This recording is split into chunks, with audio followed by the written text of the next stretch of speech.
Everybody, welcome back to my channel. I'm going to do a weekly wrap-up and my August TBR. But I thought you'd like to see Pebbles. She is now pretty much a year old. So, she's not one to be held and cuddled though. So. Okay, go run. So yeah, and then Razzle's 4 and Polar is 16. Yeah, because my daughter will be 16 next month, so he's 7.5 weeks older than she is. So anyways, the first book I finished was A Touch of Persuasion by Janice Maynard, book 2 in the Men of Wolf Mountain. And you can kind of read them out of order because they're just little snippets of the previous book in here. But this one is about Olivia and Kieran Wolf. Yeah, they met in college. He had to go to college under an assumed name because of his family previous history that you do learn about in the first book. And they have like this 6-week romance. And then he's going to tell her, the night before he tells her who he really is, he gets a phone call that his dad has had a heart attack. He has to go home. And then he never talks to her again. He just feels like it's too little too late sort of deal. Unbeknownst to him, he had a baby. Or she had a baby. Wow. So he doesn't know anything. And then he reads this newspaper article in the celebrity section because her parents are famous actor and actress. And lo and behold, she's got a 5-year-old daughter. So he goes back and they kind of work it out. I think I gave it a 4. There's still a few little alpha male things that he's like, no, you're going to do what I say and that's it. And no. So they weren't as bad as the first book though. So that I gave it a 4. And that will be given away. Oh, sorry, itchy nose. These next 2 books, I'm kind of going to talk about them together because they both irritated me. The first one, I gave 2.5 stars to, and I bumped it up to a 3. The other one I gave it 2 stars. And it's because of the original premise and a few things. So, sorry, neighbor's kid screaming. The first one is Dad in Disguise by Kate Little. And these for my RRRC challenge, which I'll talk about in a bit. But 2 years ago, the first irritant of this was 2 years ago, he was told that he was going to die. He had an inoperable tumor. So he decided to go to a sperm bank because he wanted his legacy to live on, even though they wouldn't know who he was. And then he found out that it was a misdiagnosis. He's fine. So he calls the sperm clinic, or the sperm bank, and says, take it off the slate, I'm fine, I don't want it in there. And they said, okay. 2 years later, he finds out that he has somebody had used, he was told that nobody had used his sperm, so he was good to go. Then he gets a letter in the mail saying that, oops, somebody did use your sperm before we were able to take it off the shelf. Here's the irritant. The baby's 9 months old. Oh no, 10 months old. So she's 9.5 months pregnant, So that's 19 months. This happened 2 years ago. 24 months before. So how did that happen? Okay, first irritant. Second was because he's got money, he talked to his lawyer. The lawyer had everything unsealed and he found out who had the baby. Really? No, that just shows how money can buy you anything. Privacy be damned. Okay. Then he goes to meet her under not an assumed name, but he doesn't want to show that he has money. So he kind of downplays what he is. And lo and behold, she needs work done on her store. So he says, well, I can do it because, he put himself through college doing this stuff, but he's an architect in reality. So they end up, doing things. So that is like a total invasion of privacy. She's kind of, she had one bad relationship once, nothing to do with men anymore, because all men are like this. No. So, the other irritant. Almost every single page had a major editing problem. Like, wow. And I even marked a passage because the paragraph is just wow. And it's almost like the author had one thought and started writing it down and then decided to change it to another thought and didn't erase what she had originally thought, but kept going with the new thought. And it just, wow. Now where is it?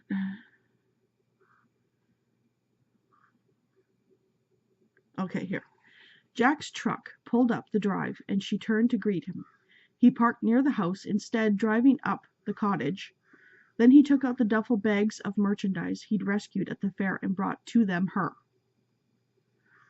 The whole book is like that. And it was such an irritant because it took you out of the story, even though you still wanted to, the happy ending because it's romance. But, no, you can't, decide to be a father because somebody had used your sperm from a sperm bank. No. So, I thought this one would be better. And then I read the synopsis. Nope.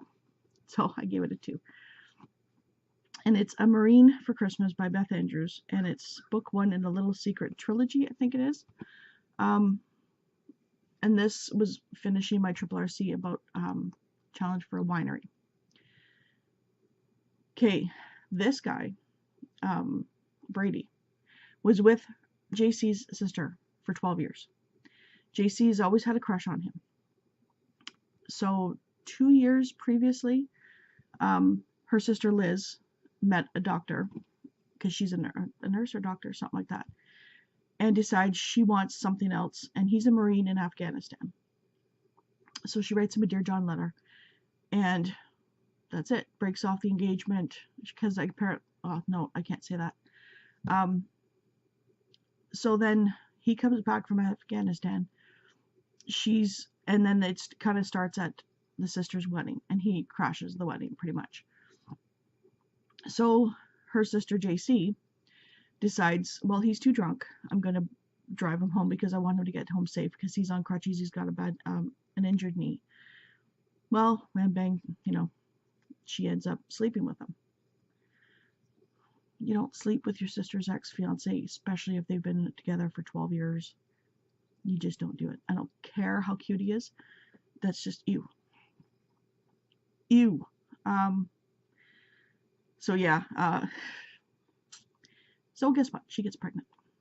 And then he tells her throughout the whole entire book, I want nothing to do with the baby. I want nothing to do with you. I'm leaving. I still am in love with your sister. I love her. And then, for a while there, she's saying, okay, you know what? I want nothing to do with you. And then he insinuates, it's just, no. So, yeah. And then you find out more of the backstory, and no. But the other thing was, her sister, Liz, even though she's married, doesn't want Brady to be with anybody else either, because that was her ex-fiance. And she thinks she's above her sister, so her sister shouldn't have something that Liz used to have or want. It's total dysfunction. So yeah, it was 2. I'm hoping the next book is better. But yeah, it's no, because it's a romance, they get together, so it's just, I wouldn't stand for that crap.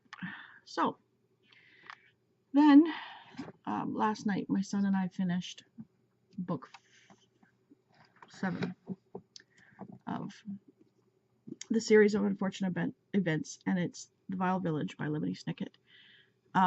He liked it. He was laughing throughout. And what? Oh, and it's his 12th birthday tomorrow, so if you want to wish him happy birthday, come here. Come say. Oh, you're a little boy. It doesn't matter. So, yeah, he will be 12 tomorrow on July 31st. Yes, Harry Potter's birthday. Okay, go. Really? Yeah. Unless you want to talk about the books we read. Then go. Love you too. So yeah, he thought it was funny. He laughed throughout the whole thing. And he's like, what was he doing throughout it? He was trying to guess a few things. So I let him rate the books that we read together. So I think he gave this a 5. I believe. Yes, 5. So, what am I currently reading? Well, one of them is in this stack, and I will talk about that in a minute.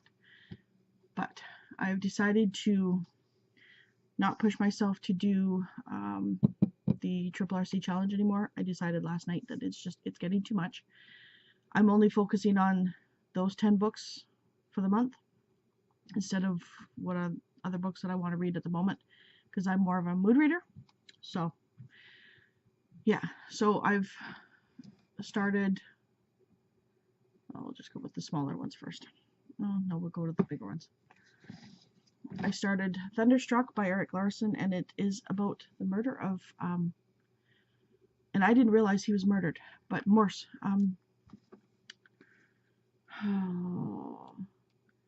Guillermo Marconi, the man who made the Marconi thing. What are you doing? Okay. So I didn't realize he was murdered, but now that I know how Erik Larson writes, that the murder is tied in with historical events, I'll probably enjoy this a lot more than The Devil in the White City, because I was expecting a full true crime book, and that was about the World's Fair as well. So there's book 1. Book 2 is Finding Audrey by Sophie Kinsella, and it's about a girl who wears sunglasses because she's full of anxiety.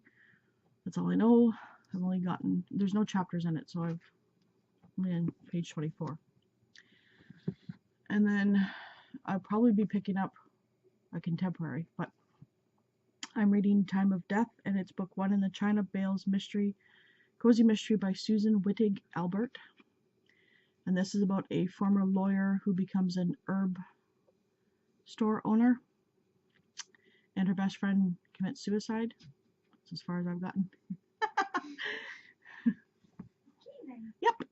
And my historical romance is The Winter Bride by Anne Gracie, and it's book 2 in the, I want to call it a Chance Sisters romance. And I read the first one last year or the year before, The Autumn Bride, and it's about 4 girls. 2 of them are sisters, but they all say that they're sisters because they had helped this one old lady. They found her being treated like crap by her butler and maids. So yeah, scratching my foot.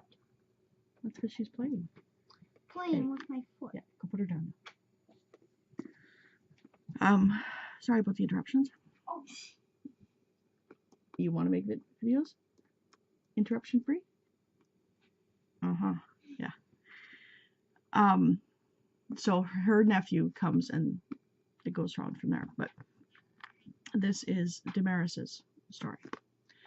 So that is a true crime or nonfiction, YA, cozy mystery, and historical romance. So I'll probably pick up a contemporary because I can read multiple books as long as they're multiple genres. So I am still going to try and do the RRRC, but I've bumped my challenge amount to what I've already finished reading. So whatever I read in the next couple of months, if I read all of the books from the challenge, great. If I only read one, great. I'm not pressuring myself. So challenge 1 is A is for August. Read a book that starts with A, or a book whose author's first or last name starts with A. And I got this as review last year, and that's another reason I'm stopping, because my review books, I only have a couple, but I haven't been able to get to them. And it's book 2. Let's see. I'm not sure what the name of the series is, but it's Act 1, Scene 1, Murder by A.H. Richardson, and the first one was, I know I read that exactly a year ago because I was on my way back from Toronto when I was reading it. It doesn't say. Oh, it's a Hazlitt Brandon murder mystery. And it's cozy mystery. So, there's that one. Challenge 2 is Olympian Gods and Goddesses, Hera. Hera was the queen of the Olympian gods. In the story of the quest of the Golden Fleece, Hera was a gracious protector of the heroes. Hera had few, if any, redeeming qualities. She never forgot an injury. Read a book that has royalty, a jealous or vengeful character, or one where a woman protects her man. And I'm going to read the other 2 short stories. I forget which ones they are. I know it's not The Prince and the Guard, but it's The Queen and the Favorite. And then I'm going to read The Heir by Kira Cass. Because, you can't get much royal than that. And challenge 3 is featured author challenge, Alexandra Ivy. Read a book by this month's featured author, or by any name with her first or last name. And she also writes under Deborah Rowley and Debbie Rowley. And my library only has Alexandra Ivy, so sorry. Guardians of Eternity is the series name, and it's When Darkness Comes, and it's book 1. I'm hoping I don't need to read the other books. Hi, Cameron. And Razzle. So there's that. Sorry. And yes, that was a sugar-free monster. Or you could also read a book set in Missouri. You can also read any book published in 2000 or that is shelved as paranormal or romantic suspense, or read a book by her pseudonyms. So challenge 4 is August is Admit You're Happy Month. Read a book that leaves a smile on your face. And since I continually laughed in the first one, and Cameron kept asking me to read it out loud, and you can't because it's adult content. But I'm reading adult content. No, adult content and nonfiction are 2 different things. Undead and Unemployed by Mary Janice Davidson, and it is book 2 in the, I'm going to say Undead and Unwed series. So I laughed out loud for the first one. So I'm going to be doing this the second one. Challenge 5, National Girlfriends Day, August 1st. Read a book that features girlfriends as part of the story. So I had to do a search, and this came up, and my library had it, so why not? Cutting Loose by Susan Anderson. I don't know anything about it except for it's a bunch of friends that deal with stuff, and it's romance. Book 6. Alana, I'm hoping that you're ready for the next read, buddy read, because this fits in perfectly. It's International Beer Day, August 3rd. Read a book with characters who drink beer, or read a book set in a bar, a book with scenes in a bar, shush, or a book featuring blue-collar workers. And this one's always in the bar. So, Lover Enshrined by J.R. Ward. So, Alana, if you're ready. Book 7 is Son and Daughter Day, August 11th. Read a book tagged as YA and a new adult, or a children's book, or read a book with a child or children in the story. And since my son and I are always reading, somehow I think I missed one. Oh, there it is. Okay. Since we're reading the series of unfortunate events, I decided to plug that in there. And it's the Hostile Hospital, book 8 by Lemony Snicket. We started last night, but it's not gonna, we only read a chapter last night. We'll read 2 tonight, 2 tomorrow. So we'll plug that in there. And challenge 8 is National Honeybee Awareness Day, August 18th. Because we all need to be aware of honeybees, read a book where nature is part of the story, or one with flowers on the cover. And I went with Jodie Thomas's Welcome to Harmony. And I read the prequel last month. So I decided to read this one this month. And challenge 9, Women's Equality Day, August 26th. So the hubby's home. Read a book with a strong female character. So I went with Sarah J. Maas's Throne of Glass because I've been dying to read this, and it's time. And now I have my own copy. So there's that. And challenge 10 is obviously random, so I will plug in anything I feel like it. So I hope you enjoyed seeing my son and, the interruptions. And here he comes. I'll see you next time. Let me know if you've read any of these, what you feel about him. And Alana, let me know.